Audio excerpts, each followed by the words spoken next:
I was at a resort known for its amazing cuisine when the executive chef suddenly collapsed. A commotion ensued, and I couldn't help but be concerned. I rushed towards the kitchen. The ambulance arrived quickly, and we were relieved to see the chef conscious. However, another problem arose. The sous chef was also missing. With both head chefs unavailable, the restaurant worried their dinner service would be hampered. We needed to apologize to the guests. At that moment, the manager approached me. "Please, we need your help," she said. "Me? Really?" I was taken aback by the sudden request. Despite my fear, I couldn't ignore someone in need. I nodded in agreement. Little did I know that after having a beautiful guest taste my cooking, she would approach me, wanting to talk. That night would end up being unforgettable. My name is Ethan Walsh. I was on a solo trip to a resort famous for its food. Working in a hotel myself, staying at other accommodation facilities always felt more exciting. The surreal scenery and experiences were enough to make me forget my troubles. I sighed, took a photo of the charming resort's exterior, and walked through the Northern Curtain. A male receptionist smiled and greeted me. "Welcome." "Hello, I have a reservation under the name of Ethan Walsh." "Mr. Walsh, we've been expecting you." As I was checking in, a tall woman approached me from behind. "Ethan, it's been a while. I've been waiting for you." "Taylor, long time no see. You look well." She was a vivacious woman with striking features, the manager and a former colleague. She had trained at my workplace before taking over this resort from her parents. She had invited me to visit, and I finally took her up on the offer. "I'm getting the hang of running things as the manager, but it's harder than I thought," she said. "Not just cooking, but also managing the business." "How about you, Ethan? Still keeping busy?" "Yes, as usual." "That's good to hear. You must relax today. I'm confident in our cuisine. I'm sure you'll be satisfied." "Thanks, I'm looking forward to it. I have prepared a special room for you." I followed her, pondering whether I managed to smile properly. Was I worrying my old colleague? The room had a garden view, and the pleasant scent of grass was soothing. I thought about getting a massage until dinner time when the far end of the hallway became noisy. "Taylor, you're here. What's the matter? What's all the commotion?" "The executive chef, Mr. Woodhill, has collapsed." "What? Is everything going to be okay?" I headed towards the kitchen, concerned. "Mr. Woodhill, hang in there." "I'm okay." "You're not okay. Is the ambulance on the way?" "It's been called. They said about 10 minutes. Just as the staff said, the ambulance arrived. Thankfully, it wasn't serious since he was conscious, but another problem had arisen. "Ma'am, about the dinner service." "Yes, with both head chefs unavailable, the restaurant is concerned that their dinner service will be hampered. Today, a travel agency was planning to tour our resort. If this falls through, it could be the end for us." "I understand, but there's nothing we can do. We'll have to apologize to the guests." "Oh, that's right." Taylor approached me. "Ethan, please, I need your help." "Me? Really?" The reason Taylor thought of me was because I, too, am a cook. But it's a different story to serve guests at someone else's resort. Am I really the right person for this? "Don't worry, we'll have other chefs to support you. You're the only one here with skills comparable to the head chefs." "But, Ethan, please, I'll take full responsibility." I had always been indebted to Taylor. If she was in trouble, I couldn't just stand by. "All right, I'll do my best to match the head chef's standards. Taylor, feel free to taste and give feedback as much as you want." "Oh, thank you." Then I was taken to the kitchen and introduced to the other chefs as a cook trusted by the manager. With the resort fully booked for the day, the kitchen was busier than usual. I was initially bewildered, but I'm a professional. Once I checked the prepared soup stock and recipes, I got the hang of it. I adjusted the seasoning and texture according to the guests, softening flavors and textures for the elderly and cutting vegetables and meat into smaller pieces for children. With the help of the team, I kept cooking dish after dish. Dinner time was from 5 to 7 p.m., including preparations. I spent about 5 frantic hours in the kitchen. Before I knew it, it was 8 p.m. We made it through somehow. Exhausted, I slumped down in the break room next to the kitchen. This must be what they mean by too tired to lift a finger. Working in a resort's kitchen is tough, I thought, sipping the tea Taylor had made for me. but there was a sense of fulfillment in revisiting this old sensation. Thank you so much. I'm sorry to have taken up your time off. Of course, your stay tonight is on the house. No, that's too much. Still, your skills are impressive. You managed to handle new ingredients so well. The dishes tonight might have been even better than usual. Could you teach our chef sometime? I'm not that great. Thanks to you, the travel agency representatives were pleased. They said they'd include our resort in their official tours. This is all thanks to you, Ethan. I really appreciate it. Excuse me for interrupting your conversation. A server entered the break room and noticed me.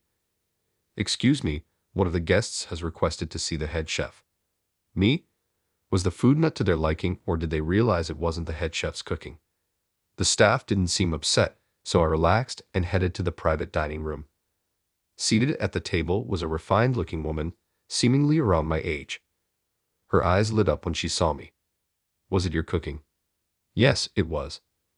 It was so delicious. I was moved and just had to express my gratitude. I'm sorry for calling you out so suddenly. I'm glad to hear that. Thank you so much. It means a lot to me. Oh, Savannah, Taylor called out to the guest from behind. Savannah, good evening. Good evening, Taylor. I'm glad you could come. Ethan, this young lady is the sister of a friend of mine. I'm Savannah Williams. Nice to meet you. I'm Ethan Walsh. Savannah, Ethan here isn't the head chef. He's a former colleague from my previous job. Does that mean you work at Cherry Blossom Hotel? Yes, he's the sous chef there. Impressive for someone so young, right? Indeed. I'm the sous chef at a one-star restaurant. But suddenly Miss Williams's expression brightened. Her hands clasped together as her cheeks flushed. Wonderful. Cherry Blossom Hotel is famous for guests staying specifically for the restaurant, right? I'm actually a cook myself. I've been in a slump and unsure about the flavors I'm seeking. But then, standing up, she took my hand. After tasting your cooking, I'm convinced that this is the path I should follow. Really? That much? Yes. Until now, my cooking has been by the book, very rigid. I didn't know how to express originality. Your cooking was different from anything I've experienced before. I know it's a lot to ask, but could you please be my mentor? I have so much I want to learn from you. Being praised like that, it's impossible not to feel happy. Since she's an acquaintance of Taylor, well, it's fine. Besides, I want to hear her story. I want to listen to her experiences and learn for myself. Thank you. I'd love to hear more about your experiences, Miss Williams. I'm so glad to hear that. Afterward, Miss Williams and I, having secured a private room, had a lively discussion about cooking. She said she was still training, but from our conversation, her knowledge was impeccable, and she had solid experience. I thought she was more than ready to work professionally, but as I heard earlier, she seemed to be struggling to find her direction. I'd be happy if I could help alleviate her worries even a little. As we talked over drinks, the conversation flowed effortlessly, and before I knew it, it was morning. I somehow ended up back in my room without remembering how I got there. I drank so much that I couldn't recall. No, my head is too painful to even try to remember. When was the last time I had a hangover like this? Lying on the bed, presumably prepared by the chambermaid, I stared blankly at the ceiling. Last night, let's see, I got along well with Miss Williams. We talked about cooking, and then, no, I can't remember. I noticed a coffee pot on the desk and decided to have some coffee to clear my head. Dragging my heavy head and body, I made it to the desk and saw a note. I didn't remember placing it there. Picking it up, it was written in a woman's handwriting. Thank you. I won't forget last night. It was wonderful. Looking forward to seeing you again. Savannah Williams. What? My drowsiness and drunkenness vanished, and I looked at the note again. The content remained the same. This was a note left by Miss Williams. But wait, what does this note mean? I looked down at myself and checked the bed, but nothing seemed amiss. But what does this note mean? Did I do something wrong? If I had crossed a line, even if it was due to alcohol, I couldn't just brush it off. I needed to apologize properly. I quickly got dressed and headed to the lobby. Taylor was there at the reception. Taylor, oh, Ethan, good morning. Good morning. Where's Miss Williams's room? Savannah. She left early this morning. Morning. What? Is something wrong? I just have something I need to tell her. I'll contact her for you. I'll ask her to get in touch with you. Thank you. I felt like I was barely alive. What have I done to such a beautiful woman? What if she had a boyfriend or a husband? I spent the day troubled and then headed home. The next day, back at work, a different problem awaited me. Heathen, what's with this broth? Is something wrong with it? Don't you see it's completely different from the standard? Back at the hotel kitchen, Chef Anderson was yelling at me.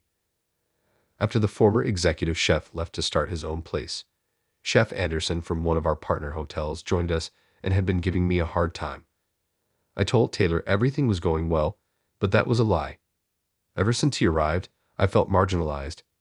Originally, I was highly regarded and trusted by the former chef and the hotel owner. I think it was because of my personality. I had always enjoyed cooking as a hobby before I turned professional, and after becoming a chef, my passion exceeded just a hobby. With the network of people I built and the financial freedom I gained, my culinary research flourished. The more my world expanded, the more ideas I had, and my growing skills contributed to menu development. My menus were often chosen, and my transition from a hobbyist to a dedicated professional was praised for elevating the hotel's culinary quality. As a result, I was trusted with the role of sous chef at a young age. I had thought about continuing as a chef and eventually going independent, but everything changed when the chef position changed hands. Chef Anderson, who was once a sous chef like me, joined our hotel full of determination. He aimed to make a mark in a top-tier hotel, but seemed to find my presence bothersome. Perhaps my ability to continuously create new menus and my recognized skills irked him. He harassed me every chance he got. "You don't have the basics down. Make it like I do," he complained, forcing me to mimic his supper soups or removing me from preparing meals for VIP guests, which I used to handle. His harassment escalated over time. The peace I found at the resort quickly soared. I was only trying to work hard for the hotel and myself. Why should I be oppressed by someone who was supposed to guide me? "What's with that look?" Chef Anderson noticed. Probably my displeasure showed after being praised so much by Miss Williams. He slammed his fist on the table. "If you don't like it, it's the same as not having motivation. Just quit already." That day, maybe he was particularly irritable. He ordered me to do only dishwashing. I was becoming indifferent, fed up with his tyranny. I had already been contemplating resignation. The resignation letter was ready. Maybe I should quit. I've lost my motivation to keep working here. I spent the morning not allowed to touch the ingredients and slumped in the break room when the owner came in. "Heathen, can I have a word?" "Yes." Chef Anderson's harassment only occurred in the kitchen, so the owner didn't know his true nature. Chef Anderson behaved well towards the owner and other areas. I couldn't bring myself to speak up about his actions. Hotel operation requires everyone's cooperation, meaning trust is essential. If the issues in the kitchen were to come to light, it might spread discord throughout the hotel. If I just endured it, the hotel could operate smoothly without any issues. Today, my daughter came to visit. The owner's daughter. Yes, she's aspiring to be a chef at a hotel like this. Would you mind teaching her a bit for her studies? Of course, I'd be happy to help if I can. When I was led to the owner's office, a familiar face was there. Miss Williams. Oh, Ethan, the person I wanted to see, or more accurately, the person with whom I needed to clarify what happened that night, was there. Savannah Williams was standing right there. "So you're the owner's daughter?" I asked. "Yes. Oh, did I not mention that?" "Wait, do you two know each other?" The owner asked. "Yes, we met at the resort the other day, right?" Her suggestive tone made my heart skip a beat. All I could manage was a nod. "Excuse me, Chef Anderson, you've come too." The owner greeted him as he entered the room. He must have been called by the owner.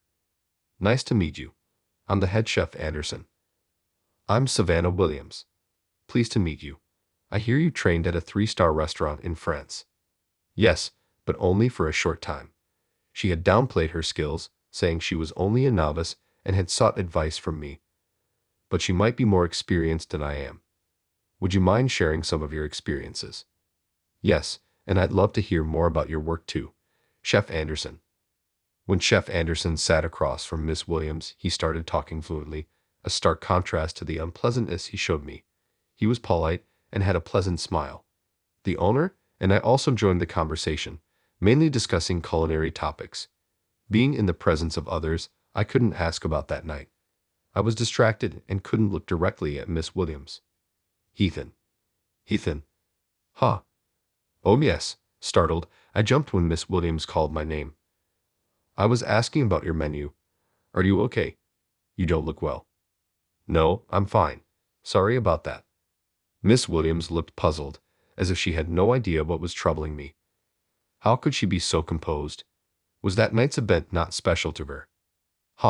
It's ridiculous that I'm the only one overly conscious about it. Afterward, Miss Williams began visiting the hotel regularly as part of her studies. Chef Anderson seemed quite taken with her, addressing her as Miss Williams and sticking close by her side. The good-looking Chef Anderson and the beautiful Miss Williams made quite a pair. Whispers around suggested they were well matched, and some even hinted at a potential match of beauty and success. Indeed, every time Miss Williams visited, she and Chef Anderson appeared to get along well, engaging in lively conversations. Apparently, there were plans for the hotel group to launch a new restaurant soon, and the menu was to be supervised by Miss Williams and Chef Anderson. Miss Williams was also expected to work at our hotel eventually. Being entrusted with such a significant task as her first job indicated high expectations. Those two, a chef and a rising star, honestly seemed like a perfect match to everyone else. Chef Anderson had a two-faced nature. However, with Miss Williams, he might continue to be kind. The two, celebrated by everyone, left me feeling like an outsider. Of course, that's only natural. The daughter of the owner and just a sous chef like me. Moreover, I'm planning to leave this job soon and will be unemployed. One day, I saw Miss Williams in the break room, a warm towel over her eyes. Miss Williams, are you okay? Is that you, Ethan? Yes, I'm fine. Just a bit of eye strain. Scattered on the table were notebooks, pamphlets, and a notepad. She seemed to be busy moving around, conducting field research, brainstorming new menu ideas, and studying various aspects of hotel management. That's good. Please take it easy and rest when you can. After offering words of encouragement, an idea struck me. The first time I cooked for Miss Williams at the resort, she was so delighted. Maybe if I made something for her now, while she's tired, it could help ease her fatigue. With a sense of urgency to do good, I decided to prepare the same taro dish that I had served her that day, along with the usual staff meals. Back then, I used locally grown garnet yams for the traditional dish. The garnet yams we get at the hotel are different in texture and sweetness, so I adjusted the seasoning to make it as similar as possible. I placed the dish on a tray and headed towards the break room where Miss Williams was. I hoped she would be pleased. No, she would be. She had praised it so much before. I was sure she would light up again. This might be the last dish I make here at the hotel. As I was about to knock on the door with these thoughts, Chef Anderson tapped me on the shoulder. Hey, where are you going with that? Chef Anderson, I was just bringing a snack for Miss Williams. It was clear that Chef Anderson had a fondness for Miss Williams, and I hesitated, fearing a misunderstanding. A snack? You think your cooking will suit Miss Williams' taste? I believe it will be fine. Previously. What? Know your place. Miss Williams is first class. There's no way she would enjoy something made by a fake chef like you. Chef Anderson's hand touched the edge of the tray I was holding, and with a crash, the dish and plates fell to the floor. I was speechless as he smirked at me. Who would want to eat your poor cooking? Get over yourself. You're just an amateur with no skills. Now clean up this mess. That's about all you're good for, trash like you. With that, he walked into the break room where Miss Williams was. I had reached my limit. I loved this job, but working under him was damaging my mental health. I was grateful to the owner and other staff, but I was starting to hate cooking itself. After cleaning up the dish I had made with care, I couldn't focus on my work for the rest of the day. My hand trembled holding the knife, and I couldn't taste anything I cooked. I decided to submit my resignation letter the next day. That night, after the service was over, I was polishing my cooking tools, knowing I wouldn't be using them here again. Lost in thought, Miss Williams entered the kitchen. Ethan, have you thought about any new dishes for next season's menu? Her expectant look was flattering, but it also made me feel guilty. No, actually, I've decided to leave this place. Leave? Yes, so I haven't thought about the menu. Suddenly, she grabbed my arm. Miss Williams gripped my arm with unexpected strength. Let's go for a drink. What? Just come. There's something I want to talk about. Confused by her sudden invitation, I followed along, ending up in a stylish private bar that seemed popular with women. Facing each other, I didn't know why she had brought me here or what to say. As I sat in silence, our ordered beers arrived. Miss Williams forcefully handed me a glass and clinked it against mine for a toast. You haven't been as casual with me as you were when we first met. Her slightly pouting expression caught me off guard. It was natural. After what had happened, I couldn't act the same around her. I didn't know how she felt, but at least for me, is it because I'm the owner's daughter? I couldn't respond immediately. Chef Anderson's words about knowing my place echoed in my mind. I've always loved cooking. I wanted to work in a hotel like my father, but everywhere I went, it was always about my father's name, Mr. Williams' daughter, and that frustrated me. I wanted to be recognized for who I am, not through my father. So to prove myself, I polished my skills and knowledge, and I was proud of my abilities. But something was missing. That's when I encountered your cooking. Then Miss Williams opened up about her feelings, one after another. She admitted to being complacent with her cooking but realized she still had a lot to learn. She talked about how enjoyable it was to discuss cooking with me and how she felt it was fate that the person who made such an impactful dish was working at her father's hotel. She was happy to have someone who treated her not just as a hotel owner's daughter but as an individual. I didn't mention my father when we first met because I didn't want you to change your behavior towards me. I wanted to be treated as just Savannah Williams. I'm sorry I kept it from you. There's nothing to apologize for. I don't want to lose you. Her tone was firm, her gaze direct. Her cheeks were flushed, not from drunkenness or shyness, but with earnestness. I want to work with you. Did you know a new restaurant is being launched under our hotel brand? Yeah, I've heard some rumors. Then please work with me at the new restaurant. I was taken aback, wide-eyed and speechless for a moment. What? I'd originally wanted to work in a hotel, but after tasting your cooking, my thoughts changed. I want to provide first-class cuisine. First class isn't just about being delicious. It's about creativity and catering to the diner's needs. If I work with someone like you, Ethan, who constantly strives to improve without arrogance, it doesn't matter whether it's a hotel or a restaurant. Me? But why me?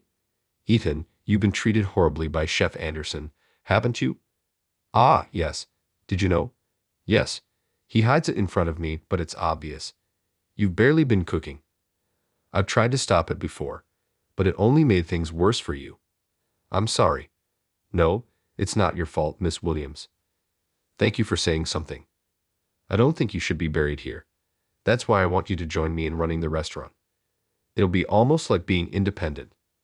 I appreciate it, but what about Chef Anderson? I heard you two were working on various projects together. Chef Anderson, frankly, it's not working out. Our tastes and styles don't align. He seemed to be clinging to me, likely to curry favor with the owner's daughter. I had no idea she felt that way. If you're bothered by him, I should have stepped in more. I haven't been paying enough attention. I aspire to further master the culinary art, to exceed you, Ethan, and to create dishes that bring joy to all. For this, I seek your guidance. I had never been so directly and earnestly asked for my help before. Toby wanted not just my cooking but for my presence beside her. You really think highly of me, Miss Williams. Where do you see that? I pride myself on having an excellent eye for talent, Miss Williams said confidently. Her self-assurance made me want to be more assertive myself, to stand beside her as someone worthy with dignity. All right, I understand. Please count on me. Half a month later, I left the hotel to start working on the new restaurant. When Chef Anderson heard about my involvement, he confronted the owner and Miss Williams, asking why they chose me.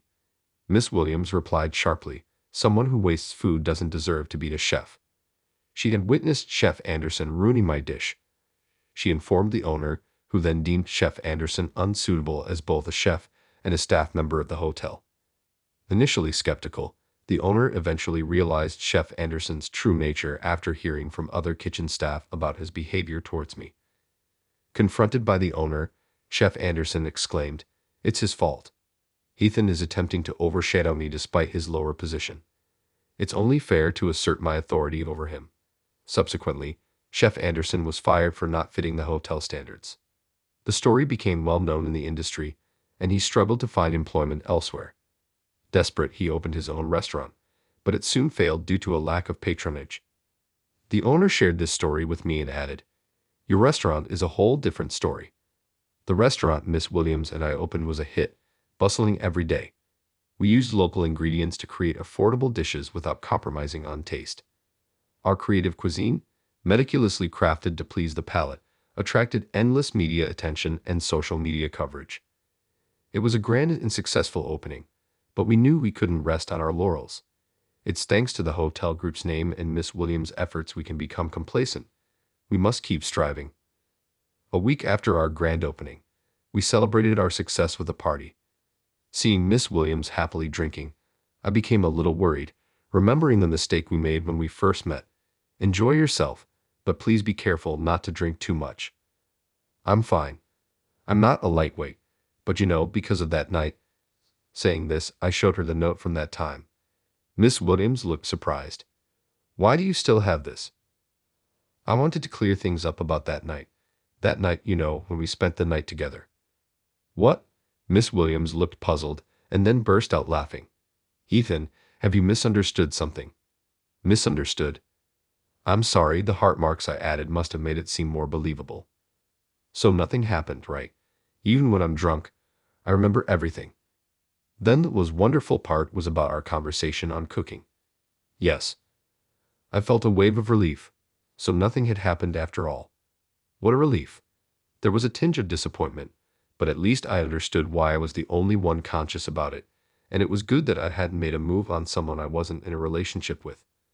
Well, it would have been okay if something had happened. Miss Williams smiled beside me, making me blush. Apparently, she had taken a liking to me from the start, and in her drunkenness had leaned on me and made physical contact. However, I had gently rebuked her, telling her to value herself more, which she found endearing and made her like me even more. To me, it felt a bit cowardly. Now that we had expressed our feelings for each other, we agreed to take our relationship slowly, which was reassuring. Moving forward, I aimed to nurture not only our restaurant and culinary skills, but also our relationship alongside my beloved partner. We both understood the reliability of hard work. That's why we decided to take steady and careful steps together, with the woman I love, hand in hand.